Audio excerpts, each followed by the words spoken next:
Assalamualaikum warahmatullahi wabarakatuh. Kepada yang terhormat Bapak Ibu dosen penguji uji kinerja PPG, perkenalkan nama saya Sekar Ayu Septianti Nugraheni, mahasiswa PPG Transformasi P2 tahun 2025 di LPTK UIN Wali Songo dengan NIM 25031172232. Pada hari ini, Kamis 9 Oktober 2025, saya akan melaksanakan praktik pembelajaran dalam rangka penilaian uji kinerja di SMA Muhammadiyah 3 Jepara pada kelas 12 dengan tema pernikahan dalam Islam. Selamat menonton.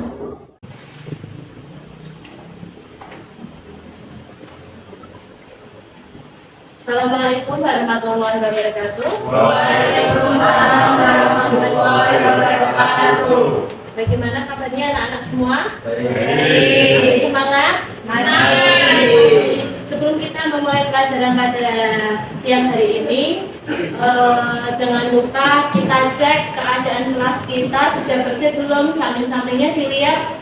Sudah. Bersih ya, semua ya. Sebelum kita memulai, mari kita berdoa dulu dan dilanjutkan dengan membaca Asmaul Husna. Silakan ketua kelas disiapkan teman-temannya. Siapa berdoa mulai? Bismillahirrahmanirrahim. Raditu billahi rabban wa bil islami dinan wa bi Muhammadin nabiyyan wa rasulan. Rabbi zidni ilma warzuqni fahma. Rabbi ishrah li sadri wa yassir li amri wahlul 'uqdatam min lisani yafqahu qawli. Amin ya rabbal alamin. Bismillahirrahmanirrahim. Bismillahirrahmanirrahim. Walhamdulillahi rabbina. Wassalatu wassalam bin nabi habibina. Ya Allah ya Rabbana anta ma'a rasuluna. Ridhoka matlubuna dunyana wa ukhrana. Ya Rahmanu ya Rahim ya Maliku ya Kudus. Untuk hari ini Bu Ayu cek dulu ya presensinya. Agnesnya Putri Karlita, Ahmad Royan, Jelita Fariha, Khairul Anam, Muhammad Fikri Ahmad, Muhammad Satria Mahaputra, Riana Nia Ramadhani, Dina Wulandari, Muhammad Andika, Muhammad Atta, Muhammad Raditya Saputra, Rafa Asima, Wilhani Jinan. Oke semua ya. Untuk hari ini pelajarannya adalah kita mempelajari tentang pernikahan dalam Islam. Nah, sebelum kita memulai materi inti, Bu Ayu ada pertanyaan untuk kalian. Apa yang kalian ketahui tentang pernikahan? Ada yang tahu? Ya, Zahra, pernikahan adalah suatu hubungan antara laki-laki dan perempuan melalui ijab kabul. Ya, pernikahan itu adalah awalnya hubungan antara laki-laki dan perempuan melalui ijab kabul. Yang awalnya hubungan mereka itu belum halal, melakukan segala sesuatu itu masih ada dosa. Dengan pernikahan melalui ijab kabul itu sentuhan pun antara laki-laki dan perempuan itu dihalalkan. Untuk yang kedua, ada yang tahu rukun-rukun pernikahan? Ya, Calon pengantin laki-laki, calon pengantin perempuan, wali, 2 orang saksi, ijab dan kabul. Tanpa ada 5 rukun tersebut, pernikahan tidak dianggap sah. Oke, baik. Ini Bu Ayu mau mempertanyakan lagi. Kalian yang pernah ya menghadiri walimahan pernikahan. Apa perasaan kalian saat menghadiri acara tersebut? Ada yang mau menjawab? Perasaannya bagaimana? Gimana perasaannya? Senang, terharu. Terkadang saat melihat atau mendengarkan ijab kabul itu tanpa disadari hati kita itu merasa meneteskan air mata, kita terharu melihat suasana, terbawa suasana gitu ya.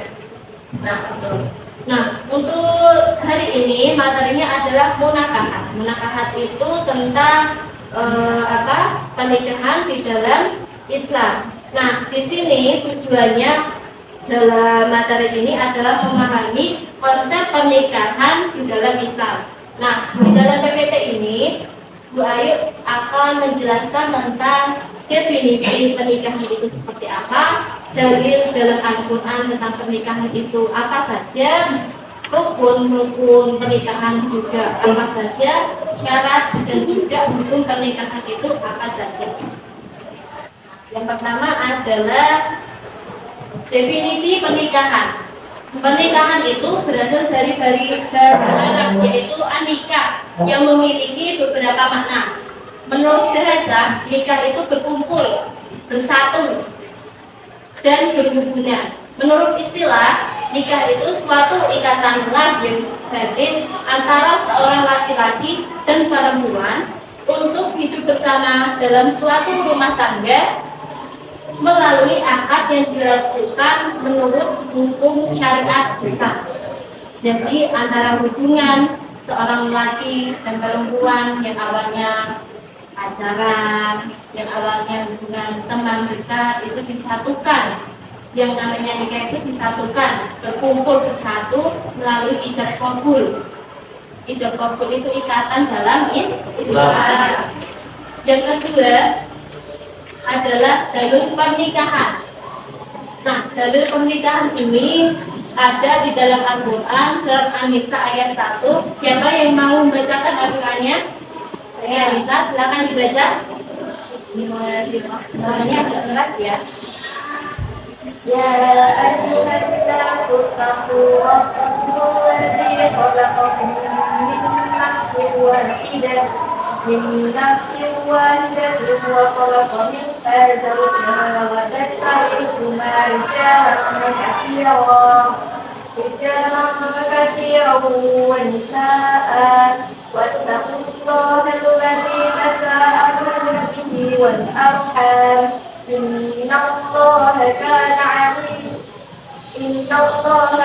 عليكم رقيبا. Yang artinya, wahai manusia, bertakwalah kepada Tuhanmu yang menciptakanmu dari diri yang satu, Adam, dan Dia menciptakan darinya pasangannya Hawa. Dari keduanya, Allah memperkembangbiakan laki-laki dan perempuan yang banyak. Bertakwalah kepada Allah dengan namanya kamu saling meminta dan peliharalah dengan keluargamu. Sesungguhnya Allah selalu menjaga dan mengawasi.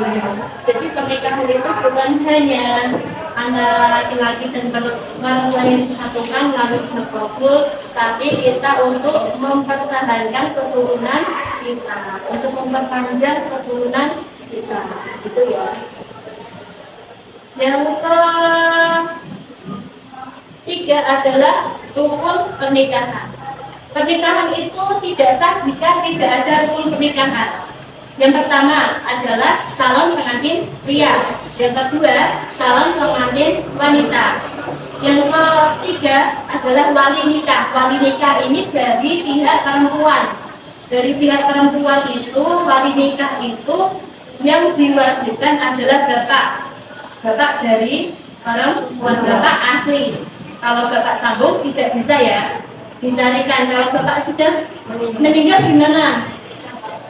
Kakaknya bapak atau adiknya bapak, paman atau Pak B. Kalau paman Pak B udah nggak ada gimana Bu? Saudara laki-laki dari perempuan tersebut, ya kan? Terus yang keempat adalah dua orang saksi. Dua orang saksi itu dengan niatan seorang saksi tersebut ikhlas, dia mau menjadi saksi dari dua orang tersebut dalam mempelai laki-laki dan juga dalam mempelai perempuan tersebut. Yang ketiga adalah, yang kelima adalah ijab dan kabul. Ijab dan kabul itu adalah akad ya, akad pernikahan itu yang biasanya gimana akadnya? Ada yang udah tahu akad pernikahan seperti apa? Saya terima nikah dan kawinnya si A dengan mas kawin seperangkat alat sholat dibayar tunai sah. Jika ijab dan kabul tersebut tidak diikrarkan, maka pernikahan itu tidak akan sah, tidak akan sah ya. Harus ada ijab kabul dan juga wali. Walaupun bapak ibu saudaranya, kalau bapak ibu saudaranya itu sudah nggak ada semuanya, gimana bu walinya? Untuk wali dari perempuan loh ya. Jadi kalau bapaknya nggak ada, saudara dari perempuan itu laki-laki nggak ada semua, itu gimana? Pakai apa? Kakeknya udah nggak ada juga. Gimana? Pakai wali hakim. Biasanya itu wali hakim. Jadi anak perempuan yang tidak, ya maaf ya, tidak jelas keturunannya, tidak tahu bapaknya itu siapa, itu biasanya pakai wali hakim. Lanjutnya, syarat pernikahan. Syarat pernikahan itu ada 5. Yang pertama adalah kerelaan dua calon mempelai, keduanya harus merelakan diri untuk menikah. Misalnya ada seorang perempuan dan seorang laki-laki dijodohkan, yang perempuan tidak rela, itu bagaimana? Bisa enggak? Karena dia tidak rela dan dia kabur, tidak bisa terjadi pernikahan, itu juga tidak bisa. Terus yang kedua adalah wali nikah. Perlu wali nikah yang sah untuk mempelai wanita yang seperti tadi saya jelaskan ya, harus ada wali nikah yang sah dari pihak perempuan. Jadi kita sebagai perempuan ini kan calon-calon pengantin wanita ya, sudah tahu wali nikahnya, nanti kalau aku nikah siapa ya yang menikahkan saya, itu ya. Kalau bapak lagi merantau atau pergi kemana pun kita balik dari sekarang, gitu ya. Ya. Yang ketiga, dua orang saksi. Harus mempersiapkan juga dua orang saksi tersebut. Nanti yang jadi saksinya siapa dan harus rela, ya.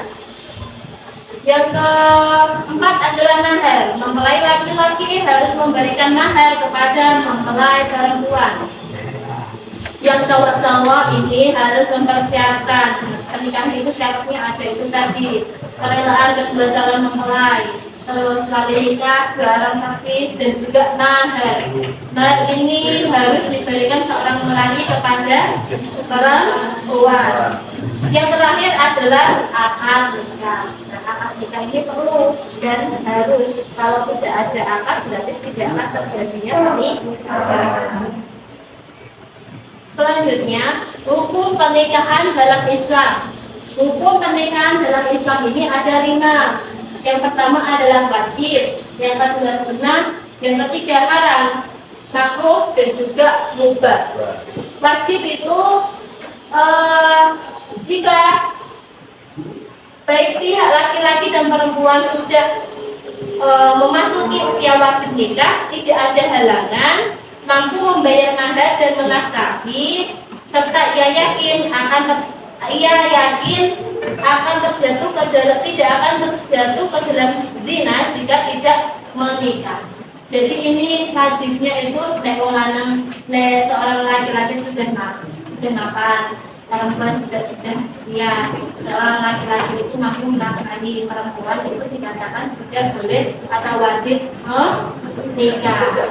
Kalau sekarang itu di Indonesia pernikahan itu diatur dengan undang-undang yang menentukan umur perempuan dan juga laki-laki. Untuk perempuan berapa tahun?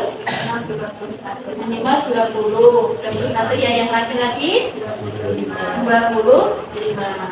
Yang kedua adalah sunnah. Sunnah ini kondisi di mana seseorang memiliki kemauan dan kemampuan untuk menikah namun belum juga melaksanakannya. Sunnah ini itu jika seorang laki-laki ataupun perempuan itu sudah memiliki kemauan, sudah punya kemauan buat nikah, mampu, dibilang mampu itu dia nantinya kalau sudah menikah sudah bisa menafkahi istrinya, namun dia belum mau melaksanakan pernikahan, itu sunnah. Yang ketiga, haram. Hukum pernikahan bisa dianggap haram itu ketika pernikahan dilaksanakan saat seseorang tidak memiliki keinginan dan kemampuan untuk menikah, namun dipaksakan. Jadi dia itu belum ada kemauan dan juga belum bisa, kalau dinikahkan nanti belum bisa menafkahi perempuan tersebut, tapi dipaksakan untuk menikah. Itu dalam hukum Islam diharamkan dulu sampai seorang tersebut sudah bisa bekerja misalnya untuk menafkahi calon istrinya, itu baru dibolehkan. Yang keempat adalah makruh. Makruh ini apabila seseorang memiliki kemampuan untuk menahan diri dari perbuatan zina, akan tetapi belum berkeinginan untuk melaksanakan pernikahan dan memenuhi kewajiban sebagai suami, itu dikatakan makruh. Dia itu mampu menahan dirinya dari perbuatan zina tetapi belum berkeinginan, gitu ya. Dan kelima adalah mubah. Hukum pernikahan dalam Islam dikatakan mubah jika pernikahan dilakukan oleh orang yang memiliki kemampuan dan keinginan, akan tetapi jika tidak menikah pun dia bisa menahan diri dari zina. Jika pernikahan dilakukan, orang tersebut juga tidak akan menelantarkan istrinya. Jadi dia kalau sudah menikah sudah bisa menafkahi istrinya. Kalau belum pun juga tidak apa-apa, itu dikatakan mubah. Mungkin itu saja untuk materinya di PPLD. Sekarang Bu Ayu mau memperlihatkan video tentang pernikahan. Dan nanti tujuannya Bayu memperlihatkan video tersebut, Bayu akan memberikan kalian LKPD untuk kalian kerjakan di kelompok, gitu ya.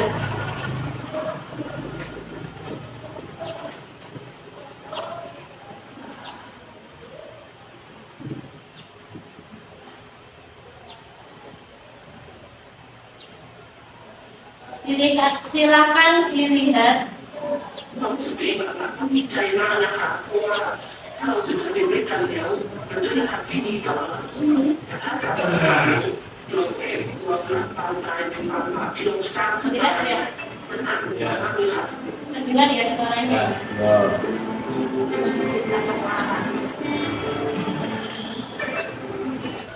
Nah, dari video yang sudah kita lihat tadi itu adalah video tentang dilegalkannya pernikahan sesama jenis di Thailand ya, karena yang banyak negara pertama yang melegalkan pernikahan sesama jenis itu adanya di Thailand, karena di Indonesia sendiri itu tidak akan belum ya, mungkin tidak akan melegalkan pernikahan sesama jenis atau homoseksual. Kalau di Thailand itu di sana sudah hal yang biasa ya.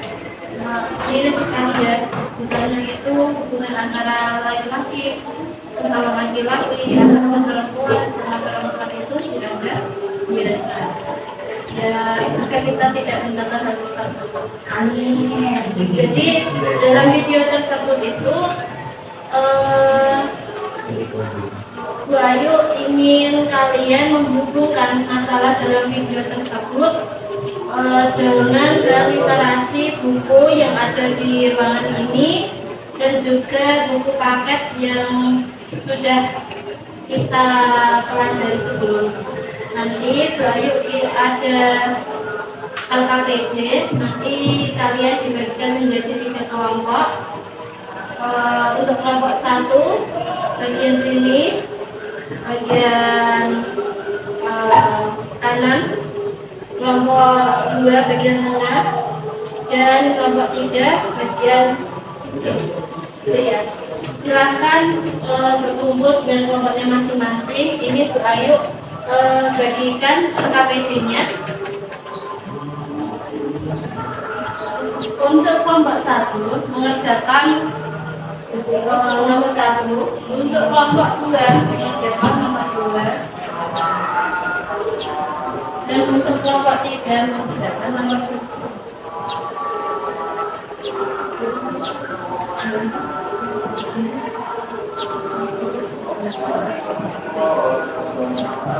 Ini kelompok 3.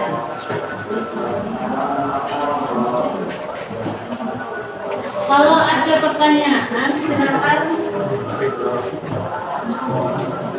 bertanya kepada Bu Ayu ya. Silakan kalian kerjakan. Setelah dikerjakan, nanti Bu Ayu minta salah satu dari kelompok kalian untuk maju ke depan untuk melakukan presentasi di depan kelasnya. Satu saja, perwakilan satu kelompok. Ya.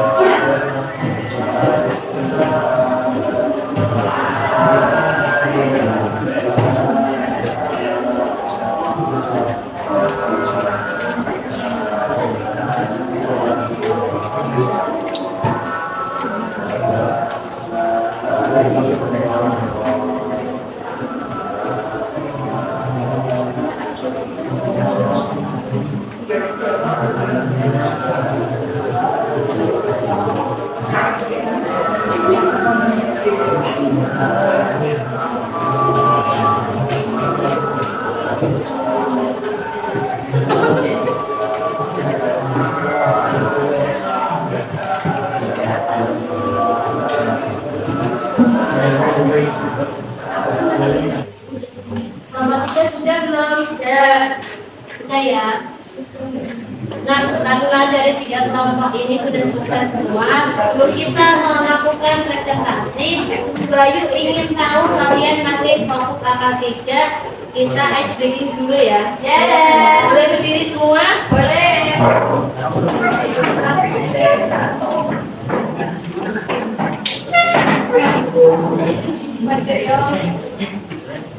Ini untuk melatih kampus kalian. Bayu akan ice breaking itu tepuk pagi, siang, dan malam. Kalau Bayu bilang tepuk pagi, nanti kalian tepuk 1 kali. Kalau Bayu bilang tepuk siang, tepuknya kali. Kalau Bayu bilang tepuk malam, dapat 3. Juga ada suara. Itu ya. Cek dulu ya. Tepuk pagi. Ayo, siap fokus ya. Tepuk pagi. Tepuk siang. Kalian ya fokus ya. Tepuk malam. Tepuk pagi. Tepuk siang. Tepuk siang. Tepuk siang. Tepuk pagi. Tepuk pagi. Tepuk siang. Tepuk malam. Terus itu ya. Baik, diulangi lagi ya. Tepuk pagi. Tepuk siang. Tepuk malam. Tepuk pagi. Tepuk siang. Tepuk malam. Tepuk pagi. Tepuk siang. Tepuk malam. Tepuk malam. Tepuk pagi. Tepuk siang. Ini udah gitu ya. Menambah kefokusan kalian. Boleh duduk kembali. Dilanjutkan dengan presentasi. Untuk presentasi yang pertama kelompok 1 ya, perwakilan kelompok 1. Siapa yang akan maju ke depan? Bisa.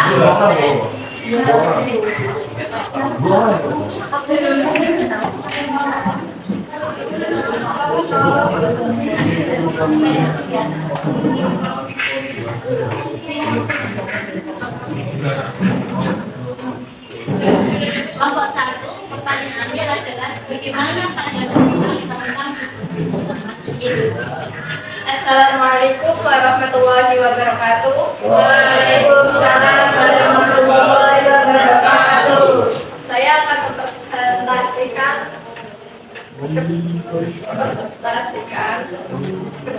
hasil diskusi kelompok 1. Bagaimana pandangan Islam tentang hubungan sesama jenis?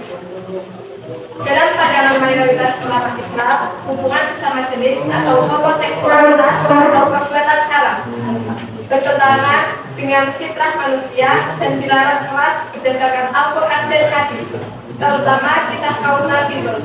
Islam menghendaki pernikahan antar lawan jenis untuk menghasilkan keturunan dan keturunan. Jadi dalam Islam itu pernikahan sesama jenis itu tidak sah dan pihak wanita tidak diperbolehkan. Pandangan ini itu berdasarkan pada ajaran Al-Quran dan juga hadis. Ada beberapa alasan utama mengapa pernikahan sesama jenis itu tidak diperbolehkan dalam Islam. Yang pertama itu bertentangan dengan kodrat manusia.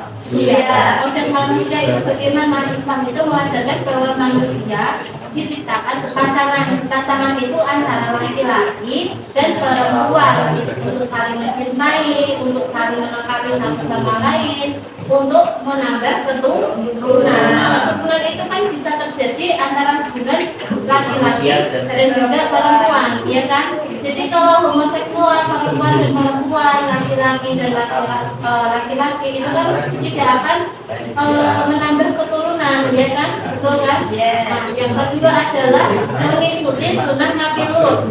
Nah, Al-Quran ini menceritakan tentang kaum Nabi Lut yang melakukan perbuatan homoseksual dan dihukum oleh Allah. Yang ketiga adalah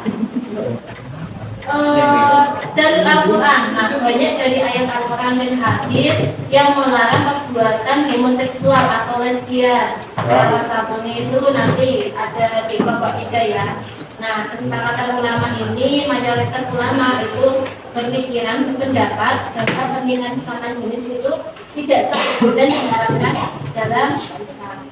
Mungkin itu saja nomor 1. Sekian dari kelompok 1. Bila ada salah kata atau kurang berkenan, Assalamualaikum warahmatullahi wabarakatuh. Baik, dilanjutkan dengan kelompok 2. Silakan kelompok 2, siapa yang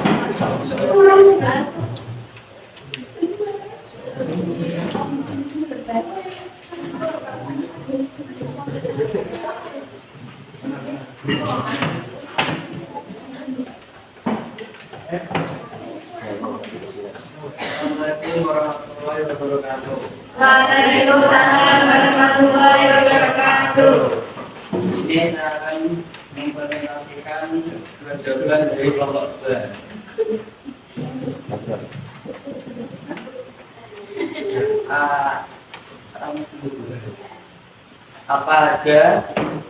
Apa aja LGBT termasuk dalam kategori dosa besar dalam Islam?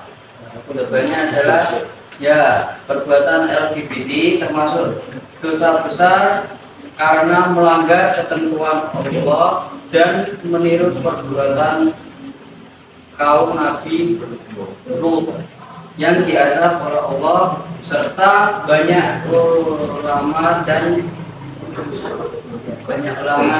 mazhab dalam Islam memandang hubungan seks sesama jenis sebagai perbuatan dosa dan umumnya dikategorikan sebagai dosa besar. Dalil yang sering dikutip adalah lisan kaum Nabi Lut. Sekian dari saya. Assalamualaikum warahmatullahi wabarakatuh.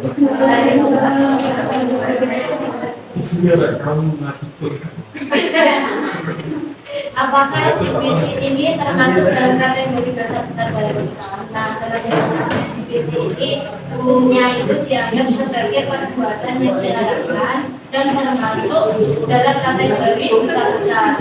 Nah, hal tersebut itu jelas terdapat dalil di dalam Al-Quran yang menjelaskan tentang larangan perbuatan homoseksual, gitu ya. Nah, lanjut dari kelompok 3, silakan untuk maju ke depan.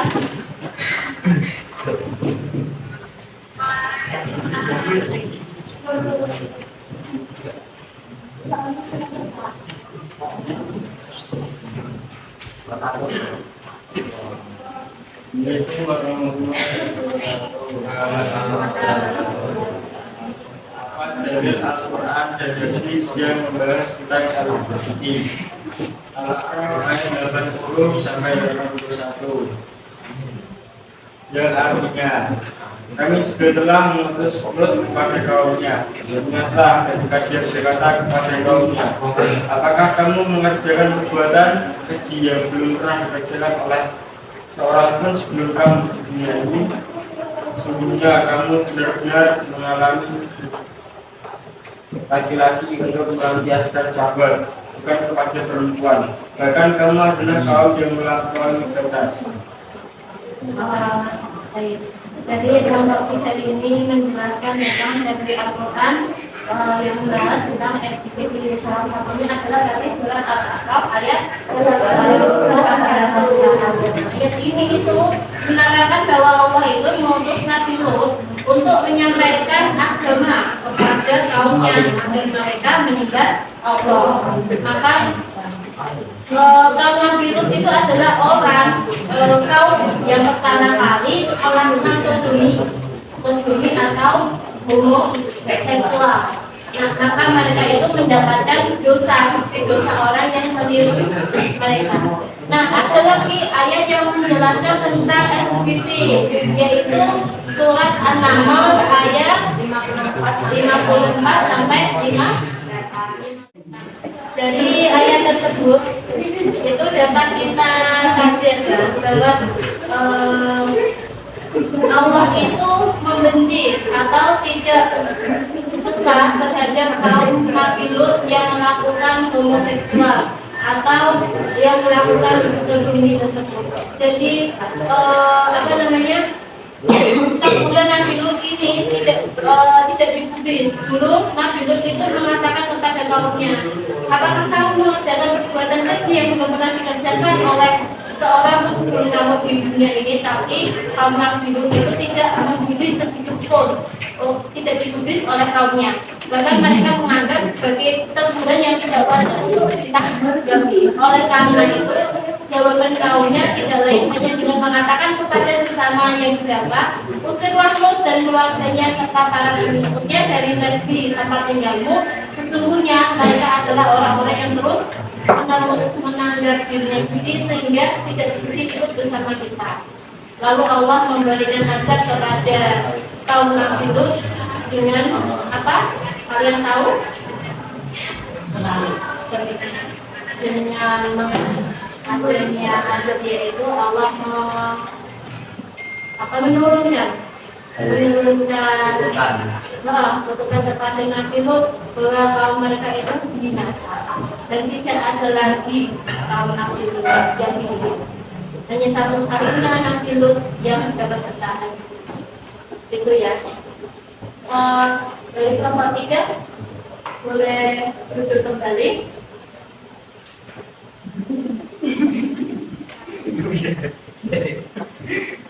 Jadi pelajaran yang kita pelajari pada siang hari ini, ada yang dapat menyimpulkan? Ada yang dapat menyimpulkan apa yang kita pelajari pada pagi hari ini, siang hari ini? Menyimpulkan? Yang kita pelajari pada siang hari ini adalah pernyataan tentang Islam, yaitu hukum-hukum, syarat-syarat, definisi pernikahan, dan kita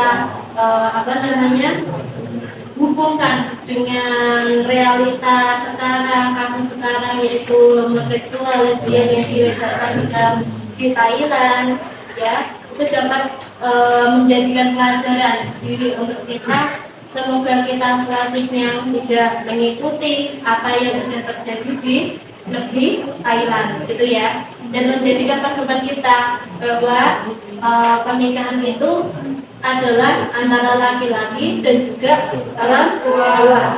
Tidak ada pernikahan antara laki-laki dan laki-laki, perempuan dan perempuan. Gitu ya. Untuk menjadikan definisi pernikahan ini menjadikan contoh kita nanti ke depannya kita, karena kita setelah selesai dari lulus SMA bisa jadi kita menjadikan contoh ya. Kita kan setelah lulus SMA itu kan kita akan melakukan sendiri pernikahan itu. Jadi kita tahu kalau nanti pernikahan hukum-hukumnya seperti ini, ada hukum pernikahan yang harus wajib ada dan juga syarat-syarat pernikahan itu seperti apa. Jadi kita tahu hukum-hukumnya, hukum pernikahan yang hukum wajib, sunnah, terus mubah, ya, mahram, makruh itu bagaimana dalam Islam. Jadi kita tahu semua persepsinya itu ya. Mungkin itu saja yang dapat kita pelajari pada siang hari ini.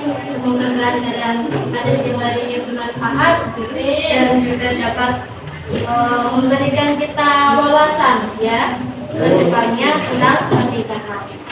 Mungkin itu saja dapat doa sampaikan pada siang hari ini. Kurang lebihnya doa ini minta maaf. Assalamualaikum warahmatullahi wabarakatuh.